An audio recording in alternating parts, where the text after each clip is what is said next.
Mudiwa Hood azivisa kuti iye nemudzimai wake vachange vachihosta mhuri dzinozivikanwa zvikuru dzinoti Nyathi Tytie neMuseka family pamazuva akasiyana vari palive pamhepo. Castle's back. Welcome back, Mr. Hood. How was your day? Not bad.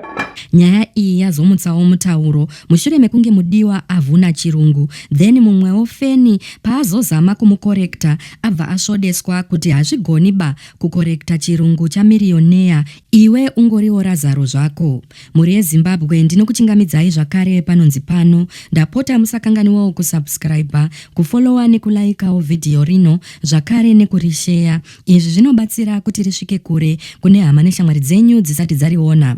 Muzvina bhizimusi uyo akabudirira uye muimbi wegospero Mudiwa Hood azivisa paFacebook pake kuti iye nemudzimai wake vabvumirana kutambira mhuri dzinogadzira content padandeutande macontent creators dzinoti Nyathi family, Tytie family nemhuri yekwaMuseka pamazuva akasiyana kumba kwavo kwakanakisa.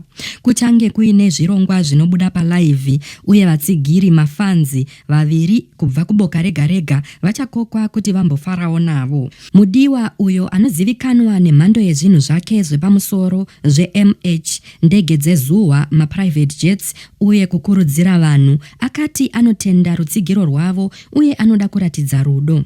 Asi pakutanga akange akanganisa zvishoma pakunyora chirungu chake achiti "Me and my wife we agreed", izvo zvaakazogadzirisa mushure mekunge atsoropodzwa. Vatsigiri vake vabva vapinda pakati pecomment section vachimudzivirira vachiti hazvigone kururamisa chirungu chamillionaire iwe, vachipinda nemumucheto vachishora vanhu vakaita saNyathi naTytie avo vanonyorawo chirungu chakakanganisika kazhinji. Money talks louder than perfect English. Muri yeZimbabwe munoionawo sei iyi? Ngatikurukurei zvedu tichifara mucomment section.